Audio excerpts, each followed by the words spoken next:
Good morning દોસ્તો, welcome back to simplified maths. દોસ્તો, આપણે હવે ચેપ્ટર 7 લાસ્ટ લેક્ચરમાં સંકલન પૂરું થયું છે. ઓકે, સ્વાધ્યાય 7ના પણ ઘણા બધા દાખલાઓની આપણે ચર્ચા કરી છે. હવે આજના આ પર્ટિક્યુલર લેક્ચરમાં આપણે એક નવું ચેપ્ટર શરૂ કરવા જઈ રહ્યા છીએ, જે તમારે ભવિષ્ય માટે, મતલબ કે એન્જિનિયરિંગમાં જાઓ કે કોલેજમાં બીએસસી કંઈ પણ કરો, તેમાં ખૂબ જ અગત્યનું એટલે ઉપયોગી એવું ચેપ્ટર છે, અને એ છે સંકલનનો ઉપયોગ. ઓકે, આજે આપણે સ્ટાર્ટ કરીએ છીએ ભાગ 1 એનો, એપ્લિકેશન ઓફ ઇન્ટિગ્રેશન અથવા ઇન્ટિગ્રલ્સ. બરાબર. હવે એમાં આપણા જૂના કોર્સમાં દોસ્તો 2 ઉપયોગો હતા. એક હતું ક્ષેત્રફળ શોધવાનું અને બીજું હતું ઘનફળ શોધવાનું.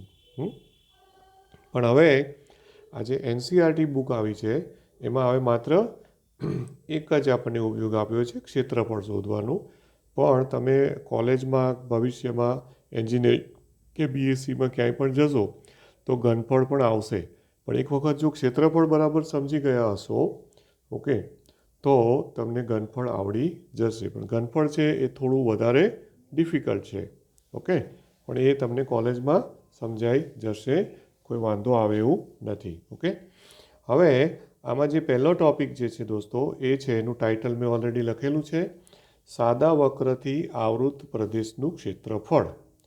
આ પહેલો ટૉપિક આમાં છે, રાઈટ. અત્યારે આમાં થિયરીમાં 2 ટૉપિક આપ્યા છે, જેમાંથી આ વર્ષના ઘટાડેલા જે આપણો કોર્સ છે, સિલેબસ છે દોસ્તો, એના પ્રમાણે એમાંથી પણ પાછો એક જ ટૉપિક છે. એટલે જો તમે ધ્યાનથી એક લેક્ચર પણ ધ્યાનથી મારું જોશો ને, આ સ્ટાર્ટિંગનું પહેલું, અને બહુ તો બીજું 2 લેક્ચર, એટલે તમને આખું ચેપ્ટર મળી જશે. ઓકે, આરામથી. હા, કોઈ પણ દાખલો આ ટાઈપનો પૂછાશે તો તમને ગણી શકશો. ચાલો, હવે એને હું તમને યાદ કરાવું કે 7મા ચેપ્ટરમાં એક ટૉપિક આવે તો દોસ્તો, અને એ ટૉપિક હતો કે સરવાળાના લક્ષ તરીકે નિયત સંકલન. યાદ છે ને? સરવાળાના લક્ષ તરીકે નિયત સંકલન. તો એની એક આવી આકૃતિ હતી. હવે અત્યારે હું આખું રિપીટ તો નથી કરવાનો, કે એમાં એક વક્ર હતો, બરાબર. પછી એ વક્ર અને અહીંથી 2 શિરોલંબ રેખાઓ એક્સ અક્ષ ઉપર દોરી, બરાબર. એ 2 શિરોલંબ રેખાઓ કઈ છે?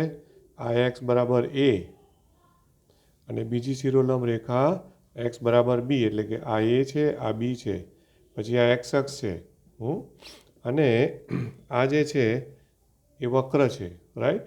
તો એ વક્ર વાય બરાબર એફ એક્સ, આ જે છે એ વક્ર વાય બરાબર એફ એક્સ, રાઈટ. તો આ 4 વસ્તુઓ વડે એક ઘેરાયેલો પ્રદેશ તમને મળ્યો, બંધ આકૃતિ, જે આપણે ઓલરેડી 7મા ચેપ્ટરમાં એ થિયરી એકદમ ડિટેલમાં સમજી ચૂક્યા છીએ દોસ્તો. Okay, right. કે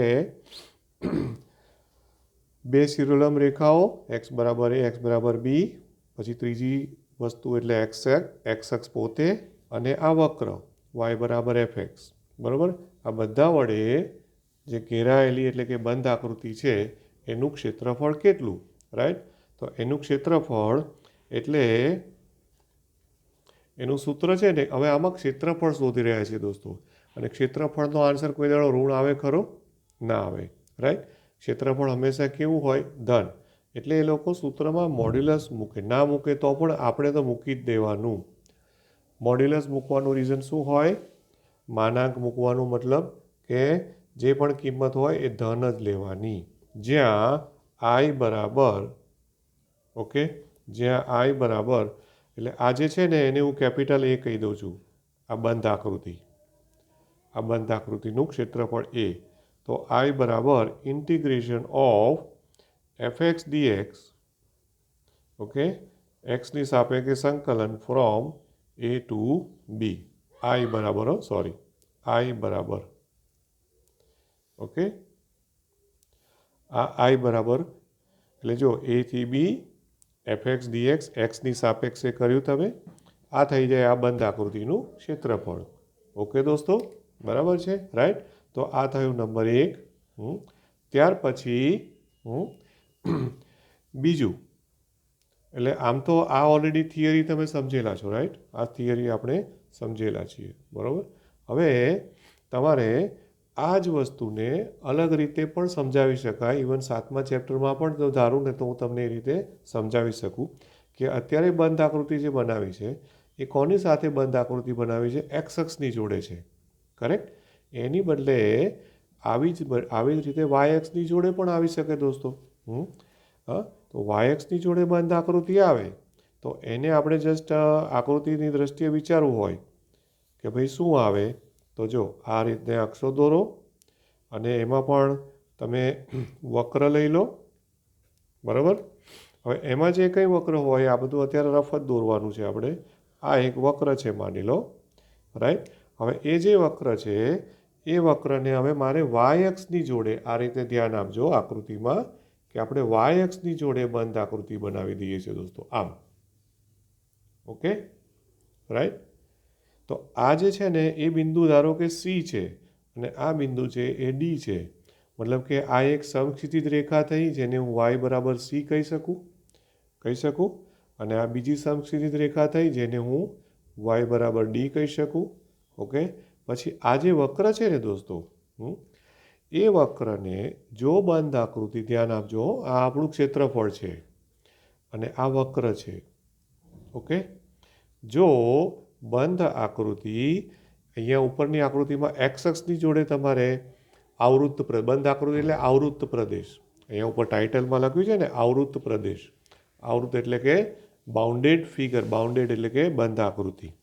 તો જ્યારે વાય એક્સની સાથે આવૃત્ત પ્રદેશ હોય ને દોસ્તો, તો અહીં તમે જુઓ કે વાય બરાબર એફ એક્સ લખ્યું છે, એટલે કોને કરતા બનાવેલો છે? વાયને કરતા બનાવ્યો છે, બરાબર છે? તો જ્યારે પણ વાય એક્સની સાથે બંધ આકૃતિ કરવાની આવે ને દોસ્તો, તો ધ્યાન રાખવાનું કે એ વખતે એક્સને કરતા બનાવવાનું, એટલે એક્સ બરાબર એફ ઓફ વાય લેવાનું.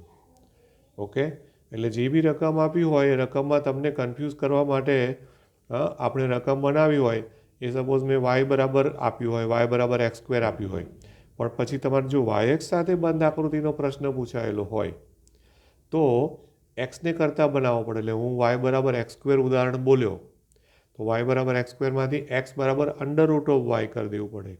શું કરી દેવું પડે? વર્ગમૂળ. એટલે એક્સને જ કરતાં બનાવવાનો જેને એફ ઓફ વાય કહેવાનું.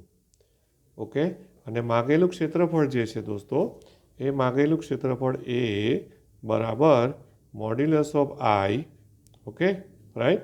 જ્યાં આઈ બરાબર, હવે એમાં શું થાય કે ઇન્ટિગ્રેશન સી ટુ ડી લેવાનું, એટલે બંને સમક્ષિતિજ રેખાઓ છે. ઉપરની આકૃતિમાં બંને શિરોલંબ રેખાઓ હતી, અહીંયા સમક્ષિતિજ રેખાઓ, આ વક્ર અને વાય એક્સ, આ ચાર વસ્તુ વડે ઘેરાયેલું એટલે કે જે આવૃત્ત પ્રદેશ છે એનું ક્ષેત્રફળ. તો અહીં મારે શું લેવાનું? હવે એફ વાય ડી વાય લેવાનું દોસ્તો. મતલબ તમે વાયની સાપેક્ષે સંકલન કરશો. જો વાય એક્સ સાથે બંધ આવૃત્ત પ્રદેશ હોય તો વાયની સાપેક્ષે કરો, જો એક્સ અક્ષ સાથે બંધ આકૃતિ હોય તો બરાબર એક્સની સાપેક્ષે સંકલન કરશો. તો આ રીતના પ્રશ્નો આમાં આવવાના દોસ્તો. બસ સિમ્પલ છે, રાઈટ? પછી ક્યારેક કોઈ આકૃતિઓ એવી આવશે જે અક્ષો પ્રત્યે સંમિત હોય. ઓકે, અક્ષો પ્રત્યે સંમિત હોય, રાઈટ? હવે અક્ષો પ્રત્યે સંમિતમાં શું આવી શકે? ઓકે, આ આકૃતિઓ હોય, ઓકે, અક્ષો પ્રત્યે સંમિત. હા, તો હવે એમાં કઈ ટાઈપની આકૃતિઓ આવી શકે બોલો? તો કે ભાઈ શક્ય છે કે વર્તુળ આવે. જો આ વર્તુળ, બરાબર છે? હવે એ જે વર્તુળ હોય અને એમાં આ અક્ષો દોર્યું મેં, તો આપણે જાણીએ છીએ કે વર્તુળ છે ને એ સપોઝ કે જેનું કેન્દ્ર 0 0, ઓકે, આ એક્સ અક્ષ, આ વાય અક્ષ, રાઈટ? એનું કેન્દ્ર ઉગમ બિંદુ, રાઈટ? અને ત્રિજ્યા એને તમારે એની એ લેવી હોય તો એ લઈ લો. તો આ વર્તુળનું સમીકરણ શું થાય? આ વર્તુળનું સમીકરણ x square plus y square બરાબર એ સ્ક્વેર થાય ને. ઓકે, ત્રિજ્યા એ લઉં તો એ, આર લઉં તો આર સ્ક્વેર, રાઈટ? હવે આ જે બંધ આકૃતિ બની આવૃત્ત પ્રદેશ, તો આમ તો તમે 9મા 10મા ધોરણમાં કદાચ ભૂમિતિમાં ભણ્યા છો કે ભાઈ વર્તુળનું ક્ષેત્રફળ is equal to pi r square. Pi r square એટલે અહીંયા એ લઉં તો વર્તુળનું ક્ષેત્રફળ શું થાય દોસ્તો? પાય એ સ્ક્વેર. બરાબર, શું થાય? પાય એ સ્ક્વેર. તો એ તો તમારી પાસે છે જ, પણ હું તમને એવો પ્રશ્ન પૂછું કે તમે એ સૂત્ર તારવીને બતાવો. મતલબ કે એ વર્તુળનું ક્ષેત્રફળનું સૂત્ર લાયા ક્યાંથી, કેવી રીતે બન્યું? તો એના માટે તમારે સંકલનનો ઉપયોગ કરવાનો થાય છે દોસ્તો. અને વર્તુળ તમે જુઓ કે આ બંને અક્ષો પ્રત્યે સમિત છે. આ વર્તુળ છે તો વર્તુળ એ બંને અક્ષો પ્રત્યે સમિત છે કે નહીં? રાઈટ, આ જે આપણને આપેલું છે બંને અક્ષો પ્રત્યે સમિત છે. ઓકે, બંને અક્ષો પ્રત્યે સમિત છે. ઓકે, તો આમાં માગેલ ક્ષેત્રફળ એટલે કે જે ક્ષેત્રફળ શોધવું છે એનું સૂત્ર તો છે તમને હમણાં મેં કહ્યું એ પાય એ સ્ક્વેર. પણ મારે એ પાય એ સ્ક્વેર શોધીને લાવવું હોય તો એની મેથડ અત્યારે હું દાખલો નથી ગણતો, હું ખાલી તમને સમજૂતી આપું છું કે હું શું કરીશ દોસ્તો, ખાલી પ્રથમ ચરણનું ક્ષેત્રફળ શોધવાનું. શું કરીશું? આટલું જ, પ્રથમ ચરણનું, જો આટલું. ઓકે, હવે આ ફર્સ્ટ ચરણનું પહેલા ચરણનું શોધું અને ચારે ચાર ચરણમાં કેવું હશે? સરખું જ હશે. તો આપણે શું કરવાનું? પહેલા ચરણનું શોધી અને એને 4 વડે ગુણી કાઢવાના. તો અહીંયા મેં શું લખ્યું ક્ષેત્રફળ જુઓ, 4 mod i. સમજ પડી? 4 mod i. ઓકે, 4 કેમ કર્યા? કારણ કે ખાલી પ્રથમ ચરણનું શોધવાનું. આવું ક્યારે કરવાનું દોસ્તો? જ્યારે સમમિત આકૃતિઓ આવે ને અક્ષો પ્રત્યેની. આ બંને અક્ષો પ્રત્યે છે. પછી તમે પર્વ લઈ લો તો ખાલી વાય અક્ષ કે એક્સ અક્ષ પ્રત્યે આવી શકે. ઉપવ લઈ લો તો પાછું બંને અક્ષો પ્રત્યે આવી શકે. ઓકે, તો એ વખતે આપણે બને ત્યાં સુધી પહેલા ચરણમાં જ જતા રહેવાનું, કારણ કે ઇઝી પડે. હા, આપણને ખબર છે કે આ બિંદુ ને આ બિંદુ છે એના મારે યામ લખવા છે દોસ્તો. તો બોલો, આ બિંદુના યામ હું શું લખીશ? A0 લખીશ. પછી આના યામ શું લખશો? 0A લખીશું. બરાબર કે નહીં? ઓકે, રાઈટ, A0 અને 0A. એટલે પહેલા ચરણમાં મારે લખવું હોય તો જ્યાં i બરાબર તો ઇન્ટિગ્રેશન 0 થી a, કારણ કે આમાં જો અહીંયા એક્સ યામ a છે, અહીંયા એક્સ યામ 0 છે. એટલે એમાં નાનું કોણ હોય? 0 નાનું, a મોટું. ઓકે, એટલે 0 ટુ a હંમેશા લોઅર લિમિટ નાની લેવાની, અપર લિમિટ મોટી લેવાની. અને fx dx. બરાબર, અને fx એટલે શું? તો કે y. y એટલે આ જે વર્તુળ આપ્યું હોય ને તમને, જે બી રકમ આપી હોય એમાંથી y ને કરતા બનાવવાનું. આ વાય સ્ક્વેર છે તો વાય સ્ક્વેર બરાબર a square minus x square. પછી એમાંથી y ને એટલે વર્ગમૂળ, અને પ્રથમ ચરણ છે એટલે પ્લસ ઓર માઇનસમાંથી પ્લસ જ લેવું પડે. ઓકે, તો એવી રીતે તમારે અહીંયા મૂકવાનું થશે દોસ્તો. એ હવે દાખલા ગણીશું ને ત્યારે. અને આ બંને અક્ષો પ્રત્યે સમિત હોવાના કારણે દોસ્તો તમે 0 ટુ a fy dy લેશો ને તો પણ જવાબ આવશે. એમાં પણ y આમ તમે જુઓ ને તો અહીંયા 0 ને અહીંયા a જ છે સૌથી પહેલાં. પછી આમાંથી જેવી રીતે વાયને કરતાં બનાવો છો એવી રીતે તમે એક્સને પણ કરતાં બનાવી શકો. ઓકે, એક્સ સ્ક્વેર બરાબર a square minus y square લઈ પછી એક્સ બરાબર under root of a square minus y square કરી શકો કે નહીં દોસ્તો? રાઈટ, થાય કે નહીં? Okay, right. તો એવી રીતના તમે બંને રીતે શોધશો, બંને રીતે જવાબ આવશે. અને અત્યારે જો કે આપણે ગણતા નથી, ગણો તો જવાબ એ આવી જાય, દાખલો થઈ ગયો કહેવાય એકચ્યુઅલમાં. એટલે આનો જવાબ છે ને પાય a સ્ક્વેર બાય 4 આવશે. અને 4 4 ઉડી જશે એટલે પાય a સ્ક્વેર જવાબ. એટલે વર્તુળનું ક્ષેત્રફળ તમને મળી જશે. એટલે આમ તો આમ જોવા જાવ તો મેં અત્યારે થિયરીના નામે તમને દાખલો જ સમજાવ્યો છે એવું કહેવાય. ખ્યાલ આવ્યો કે નહીં? હવે સેમ વસ્તુ અક્ષો પ્રત્યે સમિત હોય એવી રીતે બીજી કઈ આકૃતિ દોરી શકો છો તમે? હા, આ જેમ વર્તુળ દોર્યું એ રીતે આ કોની આકૃતિ છે? બોલો. આ આપણું ઉપવલય છે. ખ્યાલ આવ્યો ને? હવે ઉપવલય હોય તો પણ સેમ ઓકે કોન્સેપ્ટ કે ભાઈ આ પહેલા ચરણનું શોધી કાઢો ઓકે અને પછી એને તમે 4 વડે ગુણો એટલે આવી જાય બરાબર કે નહીં હવે ઉપવલય હોય તો ઉપવલયનું સમીકરણ તમે જાણો જ છો x² upon a² plus y² upon b² is equal two 1 તો પછી આમાંથી તમને એ પણ યાદ હોવું જોઈએ દોસ્તો કે આ બિંદુ છે એ બિંદુના આમાં આ a0 આવે તો અહીંયા આવે 0b આવે આ બધું થિયરી છે ધોરણ 11 શાંકુઓ ચેપ્ટર ઓકે વર્તુળ પરવલય ઉપવલય અતિવલય જે શાંકુઓ ચેપ્ટર ધોરણ 11માં તમે ભણી ચૂક્યા છો ચોપડી સાચવી રાખી હોય તો એક વખત રિફર કરીને સૂત્રો જોઈ લેજો ખાલી સૂત્રો જોવાના બીજી બધી થિયરીમાં પડવાનું નથી સૂત્રો યાદ કરી લેવાના પરવલય ઉપવલય અતિવલય ખાસ કરીને પરવલય ઉપવલય અને વર્તુળ અતિવલયના બહુ ખાસ દાખલાઓ આપતા નથી ઓકે રાઈટ તો આ સૂત્ર હોય એમાંથી બી જેવી રીતે વર્તુળમાં પણ તમે વાયને કરતાં બનાવી શકો છો એવી રીતે આમાં પણ તમે વાયને કરતાં બનાવી શકો કે નહીં અથવા એક્સને પણ બનાવી શકો કે નહીં થાય કે નહીં રાઈટ તો આમાં પણ તમારે પહેલા ચરણનું ક્ષેત્રફળ શોધી અને એને 4 વડે ગુણી કાઢવાનું ઓકે એટલે એ બરાબર આમાં પણ હું 4 મોડ આઈ કરું એ બરાબર 4 મોડ આઈ તો એમાં આઈ બરાબર ઇન્ટિગ્રેશન હવે જો મેં એક્સની સાપેક્ષે કરું તો a ટુ 0 છે એટલે 0 ટુ a fx dx બરાબર અથવા તમે આઈ બરાબર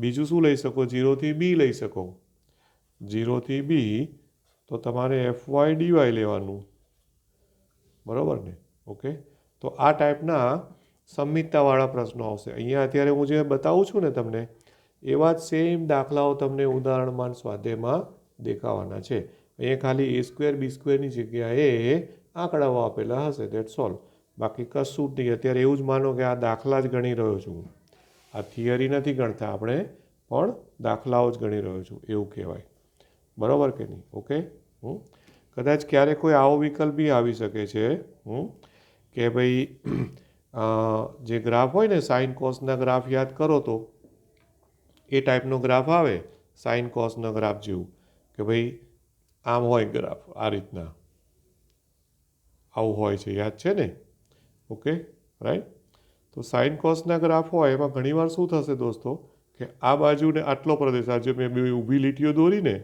એટલું જ વિચારો તો આ પ્રદેશ અને આ પ્રદેશ આ બંને વિસ્તારો સરખા જ છે એવું કહેવાય આ એક પહેલા ચરણમાં છે અને આ ત્રીજા ચરણમાં છે તો આવું બી ત્યારે સાઇન કોસના કે ત્રિકોણમિતિને લગતા કંઈ દાખલા આવે ને તો એ વખતે હું શું કરું ખબર છે કે ખાલી પહેલા ચરણનું જ શોધું અને એનું ડબલ કરી દઉં કારણ કે બે સરખા જ છે એકરૂપ જ છે એટલે પહેલા ચરણનું શોધીને એને 2 વડે ગુણી કાઢવું એટલે મળી જાય એટલે આખું નહીં શોધવાનું બરાબર જેમ કે અહીંયા બી આખું નહીં શોધવાનું પહેલા ચરણનું શોધવાનું પછી ગુણ્યા 4 અહીંયા પણ પહેલા ચરણનું શોધવાનું ગુણ્યા 4 અહીંયા પહેલા ચરણનું શોધીને ગુણ્યા 2 તો આ ટાઈપના સંમિતતાવાળા દાખલાઓ પણ આવી શકે છે ઓકે રાઈટ તો હવે દોસ્તો આટલી થિયરી જાણ્યા પછી તમે સ્વાધ્યાયમાં ધ્યાન આપશો તો આપણે આજનું એક જ લેક્ચર જો તમે સરખી રીતે જોયું હશે ને તો તમારું આ યુનિટ ટેસ્ટમાં જે પૂછવાના છે ને એ દાખલાઓ પણ તમને આવડી જશે ઓકે તો સ્વાધ્યાય 8.1 બધા જ જોશે દોસ્તો આની અંદર બીજું કે તમને રિડ્યુસ સિલેબસ ખબર હોય તો એકલું સ્વાધ્યાય 8.1 જ છે સ્વાધ્યાય 8.2 આખું કેન્સલ છે અને સ્વાધ્યાય 8માંથી પણ મોટાભાગના દાખલાઓ કેન્સલમાં છે ઓકે હવે જો પહેલો અને બીજો દાખલો એક્ઝેક્ટલી સેમ છે ઓકે 8.1માં ફર્સ્ટ અને સેકન્ડ બંને કોઈ જ ફરક નહીં જેવો પહેલો છે એવો જ બીજો છે રાઈટ આમ તો ત્રીજો પણ કહી શકાય પણ એમાં ખાલી વાય 2 રેખાઓ આપી છે ને વાયના સ્વરૂપમાં એટલે હું એને ગણીશ તો અત્યારે જો બીજો દાખલો છે એમાં શું રકમ આપી છે તમે પેજ નંબર 306 દોસ્તો બધા ધ્યાન આપજો કે એમાં વક્ર y² બરાબર 9x, એક્સ અક્ષ અને રેખાઓ x બરાબર 2 અને x બરાબર 4 દ્વારા આવૃત પ્રથમ ચરણ, ઓકે, પ્રથમ ચરણમાં આવેલ અથવા તો આવૃત પ્રદેશનું ક્ષેત્રફળ શોધો, આવું કહ્યું છે.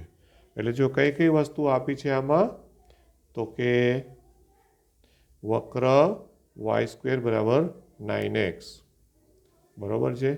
અચ્છા, હવે y² બરાબર 9x પરથી y શું થાય? 3√x થાય કે નહીં? આ મેં પ્લસ ઓર માઇનસ ના લીધા, આમ તો વર્ગમૂળ કરો પ્લસ ઓર માઇનસ આવે, પણ રકમ વાંચો. એમણે કીધું છે પ્રથમ ચરણમાં આવૃત પ્રદેશ, રાઈટ. તો આપણે કહી શકીએ બ્રેકેટમાં કારણ આપવું હોય તો y ધન લેવાનો છે, આટલું લખો તો એ ચાલે. પ્રથમ ચરણ છે ને, અને આ જે છે એ આપણા માટે શું થઈ જાય છે દોસ્તો? આ fx છે. આ y બરાબર, જો yને મેં કરતા બનાવી દીધા. પછી માગેલ ક્ષેત્રફળ, હવે ધ્યાન આપજો કે આ વક્ર, પછી એક્સ અક્ષ, રાઈટ, અને રેખાઓ x બરાબર 1 અને x બરાબર 4 વડે આવૃત પ્રદેશ. તો જો માગેલ ક્ષેત્રફળ એટલે કે એરિયા, બરાબર, એ બરાબર મોડ આઈ કહેવાયો. હવે જો જ્યાં આઈ બરાબર શું થશે? જ્યાં, ઓકે, આઈ બરાબર ઇન્ટિગ્રેશન. હવે કઈ રેખાઓ આપી છે? 2 અને 4, એક્સ બરાબર 2, એક્સ બરાબર 4. તો જે રેખાઓ આપી હોય ને એ અહીંયા મૂકી દો એની લિમિટ તરીકે, એક્સ બરાબર 2, એક્સ બરાબર 4, બરાબર. અને એક્સ અક્ષ અને વક્ર, વક્રને આપણે એમાંથી વાયને કરતા બનાવી દીધો છે, એટલે fx dx, જ્યાં fx બરાબર 3√x છે, ઓકે, રાઈટ. હવે એ મૂકીને ખાલી કિંમત શોધવાની છે, પણ એ કરું એની પહેલાં એકચ્યુઅલી એ વસ્તુ યાદ રાખવાની કે આ વસ્તુ છે ને એ સંકલનનો ઉપયોગ છે. એટલે તમે ગણિત શીખી રહ્યા છો, પણ એ વ્યવહારિક ગણિત છે, મતલબ એપ્લાઇડ. અને એપ્લાઇડ મેથેમેટિક્સ છે ને, એટલે ભલે તમે એક્ઝામમાં આકૃતિ દોરો કે ના દોરો, તમારે માર્ક્સમાં કોઈ ફરક પડવાનો નથી દોસ્તો. પણ તમે આકૃતિ દોરો તો તમને પોતાને સમજાશે. જો આ પર્વલય આપેલો છે, ઓકે, આ રીતે આ પર્વલય છે. એ પર્વલયનું સમીકરણ આપ્યું છે આપણને y² બરાબર 9x. આ પર્વલય છે. પછી બે રેખાઓ x બરાબર 2 અને x બરાબર 4 છે. તો એ બે શિરોલંબ રેખાઓ છે, ઓકે દોસ્તો. હવે x બરાબર 2, એક રેખા આમ શિરોલંબ દોરી કાઢો, આ એક રેખા, અને x બરાબર 4 આ બીજી રેખા, ઓકે, રાઈટ. તો આ રીતે x બરાબર 2, x બરાબર 4, પછી આ એક્સ અક્ષ અને આ વક્ર, એ બધું ભેગું થઈને કઈ બંધ આકૃતિ બને છે મને કહો તો. તો અહીંયા તમને દેખાશે ક્લિયર કટ કે આટલો પ્રદેશ છે, જો આ રહ્યો આટલો પ્રદેશ છે કે નહીં? આ માગેલ એરિયા છે, ક્ષેત્રફળ, ઓકે. એટલે આકૃતિ દોરો તો આપણને સમજાય ને મજા પણ આવે કે હા, આપણને આઈડિયા આવે કે ભાઈ શું શોધી રહ્યા છો, ખ્યાલ આવ્યો ને? હવે 2 to 4 fx dx સૂત્ર ને બધું છે જ તૈયાર, ખાલી મૂકવાનું જ છે. fx એટલે તમારે 3√x મૂકવાના છે, 3√x અહીંયા મૂકી દેવાના છે, ઓકે. એટલે i બરાબર 3√x માંથી 3 બહાર લઈ લઉં છું, 2 to 4 √x dx છે, ઓકે. હવે √xનું સંકલન કરી દો, x⁵3/2 અપોન 3/2 થાય, રાઈટ. એટલે આ 3 તો હતા જ, અને અપોન 3/2 ઉપર જશે એટલે 2/3 થઈ જશે. હા, અને x⁵3/2 ફ્રોમ 2 to 4, અહીંથી 3 3 ઉડી ગયા. એટલે i બરાબર 2 ટાઈમ્સ, પછી પહેલાં 4 મૂકો, 4 મૂકો અહીંયા એટલે અપર લિમિટ. તો શું થશે 4ની 3/2 એટલે અપર લિમિટ મૂકી માઇનસ 2ની 3/2 આ લોઅર લિમિટ, બરાબર કે નહીં? ઓકે, હવે 4 એટલે 2નો વર્ગ, અહીંયા સપોઝ હું 2નો વર્ગ કરી દઉં તો અહીંથી 2 ઉડી જાય, તો 2ની 3 વધી એટલે કેટલા વધ્યા? 8 વધ્યા, બરાબર છે. પછી આ 2ની 3/2 છે, બરાબર. તો 2ની 3/2 બી તમે થોડું સાદુરૂપ આપી શકો. એટલે આ થયું છે 8. પછી આ 2ની 3 ની 1/2 એવું બોલાય કે નહીં? 2ની 3 એટલે 8 અને 8ની 1/2 એટલે √8 થયું. આમ તો શું કહેવાય? √8, બરાબર ને? ઓકે, આ થયું 2ની 3/2 મેં સાદુરૂપ આપ્યું. એટલે આને હજી બહુ તો શું કરી શકો? 4×2 = 8 કરીને બી કરી શક્યા હોત. તો 4×2 = 8 કરી દો આને, તો આમાંથી 4 કોમન એટલે 12 આવે તો 2 બાર આવી જાય. એટલે અહીંથી 2 અને અહીંથી પણ 2 બાર લઈ લો તો ઇઝ ઇક્વલ ટુ અહીંયા 12 4 થઈ જશે. પછી અહીંયાથી 2 ગયા એટલે 4 અને અહીંયાથી 4 બાર જતા રહ્યા છે, 2 બની ગયા, એ 2 પણ કોમન લઈ લીધા એટલે અંદર ખાલી √2 વધ્યું છે. આ આઈ થયું. એટલે હવે છે ને આન્સર ધન જ છે એટલે ચિંતા નથી, પણ ક્યારેક એવું બનશે દોસ્તો કે અહીંયા આન્સર આવે ને એ ઋણ આવે. ઋણ આવે એટલા માટે જ આપણે અહીંયા મોડ આઈ મૂકેલું છે. શું મૂકેલું છે દોસ્તો? મોડ આઈ. અને મોડ આઈ મૂકવાનું કારણ એ જ છે કે હંમેશા તમારે ધન લેવાનું, કારણ કે ક્ષેત્રફળ છે. એટલે ફાઇનલી એ બરાબર માગેલ ક્ષેત્રફળ આ રીતના તમારે જવાબ લખી દેવાનો, 4 - 4√2. આ થઈ ગયો જવાબ. ઓકે, ખ્યાલ આવ્યો કે નહીં? રાઈટ. તો દોસ્તો આ તમારી મેથડ થઈ. આ રીતના તમારે કોઈ પણ દાખલો હોય આ સ્વાધ્યાય 8.1ના મોસ્ટલી બધા જ દાખલાઓ જે છે ને એ બધામાં આનું આ જ કરવાનું છે દોસ્તો. ઓકે, જે રીતે મેં બીજો ગણ્યો છે, હવે ઓલમોસ્ટ સિમિલર ત્રીજો દાખલો છે, પણ છતાં હું કેમ ગણું છું? કારણ કે એમાં વક્ર આપ્યો છે x² = 4y. ઓકે, એટલે આ પણ પરવલય જ છે. પછી y અક્ષ આપેલું છે, હવે આમાં x અક્ષ સાથે નથી, y અક્ષ આપ્યું છે, y અક્ષ અને રેખાઓ. ઓકે, રેખાઓ. તો રેખાઓ y = 2 અને y = 4. તો આ બંને રેખાઓ કઈ થઈ? સમક્ષિતિજ રેખાઓ થઈ, આપેલ છે. રાઈટ. તો આપણે શું કરવું પડે? અહીંયા સમક્ષિતિજ આપી છે, y આપી છે, એના ઉપરથી આઈડિયા આવે કે અહીંયા હું dx ના કરી શકું, જ્યારે હું સંકલન કરું તો dy જ કરવું પડે. તો આ x² = 4y માંથી મારે કોને કરતા બનાવવાનો? x ને કરતા બનાવવાનો. તો x બરાબર શું થશે? 2√y થશે. 4yનું 2√y થાય. રાઈટ. એમાં પણ તમે રકમ વાંચશો તો એમાં પણ એવું જ કીધું છે કે પ્રથમ ચરણમાં આવેલ ક્ષેત્રફળ શોધો. બરાબર છે? પ્રથમ ચરણ એટલે એમાં પણ અહીં તમે બ્રેકેટમાં કારણ આપી શકો છો કે x > 0 છે. ઠીક છે દોસ્તો? રાઈટ. તો આ આપણું f(y) થયું. Okay, right. હવે છે ને જસ્ટ તમને એક રફ આકૃતિ ફટાફટ દોરીને બતાવી દઉં કે આ આપણું અક્ષો છે, ત્યાર પછી એમાં આ પરવલય થાય, પરવલય આ રીતના ઊભો આવે. આ બધું 11મું ધોરણની ચોપડી ફંફોળી અને જોઈ લેવાનું કે કયો પરવલય આડો ઊભો કેમના આવતા હતા.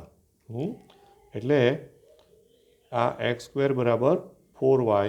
પછી બે સમક્ષિતિજ રેખાઓ, આ છે એક y = 2, આ y = 2 અને બીજી સમક્ષિતિજ રેખા છે એ થશે y = 4. Okay, right. અને પ્રથમ ચરણ, તો પ્રથમ ચરણમાં આવૃત પ્રદેશનું ક્ષેત્રફળ એટલે આટલું થશે. ખ્યાલ આવ્યો કે નહીં? Okay, right. તો જો આ બે સમક્ષિતિજ રેખાઓ, પછી આ વાયએક્સ એક્સ અક્ષ નહીં લેવાનો, વાયએક્સ બે રેખાઓ અને વક્ર, એ ચારેયને ભેગા કરો તો આટલો જ પ્રદેશ આવે ઓટોમેટિક, બરાબર કે નહીં? એટલે એમાં 2 થી 4 આ રીતે 2 થી 4 છે. એટલે માગેલ ક્ષેત્રફળ એ બરાબર શું કરી દઈશું આપણે દોસ્તો? એ બરાબર મોડ આઈ, કે જ્યાં આઈ બરાબર 2 થી 4 અને એફ વાય ડીવાય કરી દેવાનું. શું કરવાનું? F y dy. ઓકે. અને એફ વાય આપણે ઓલરેડી શોધેલું છે, 2√y ડીવાય 2 થી 4. ઓકે. બસ હવે આગળનું કામ છે એ તમને આવડે. 2y⁵ અપોન 3/2 છે, એટલે 2/3 કરી દો અહીંયા. ફ્રોમ 2 to 4, 2 થી 4 જ છે ને આમાં પણ. ઓકે. બસ હવે તો આગળ ગણ્યું એ જ રીતે તમે આનું સાદુરૂપ આપી દેજો દોસ્તો હોમવર્કમાં. ખ્યાલ આવ્યો કે નહીં? રાઈટ. તો જો આ 3 દાખલાઓની ચર્ચા કરીને હવે એકચ્યુઅલમાં આગળના દાખલાઓ તમે ઇન કેસ જોવાના રહી ગયા હોય તો બી તમે થોડું જાતે વિચારીને પ્રયત્ન કરી શકશો. છતાં હજી હું આમાં 1-2 લેક્ચર તો વધારે લેવાનો જ છું, અને આપણે શક્ય એટલા દાખલાઓ કવર કરવાનો ટ્રાય કરીશું. ખ્યાલ આવ્યો? રાઈટ. તો અત્યારે હું આટલે સુધી રાખું છું, ત્યાર પછી અમુક સંમિતતાવાળા દાખલાઓને જે છે એ હું નેક્સ્ટ લેક્ચરમાં રહીશ. રાઈટ. ત્યાં સુધી thank you very much. Have a nice day. આ કદાચ લેક્ચર હું તમારા રજાના દિવસમાં મૂકી દઈશ, તમને યુનિટ ટેસ્ટમાં મળી રહે એટલા માટે, એક એક્સ્ટ્રા લેક્ચર તરીકે. Right. So have a nice day. Bye bye.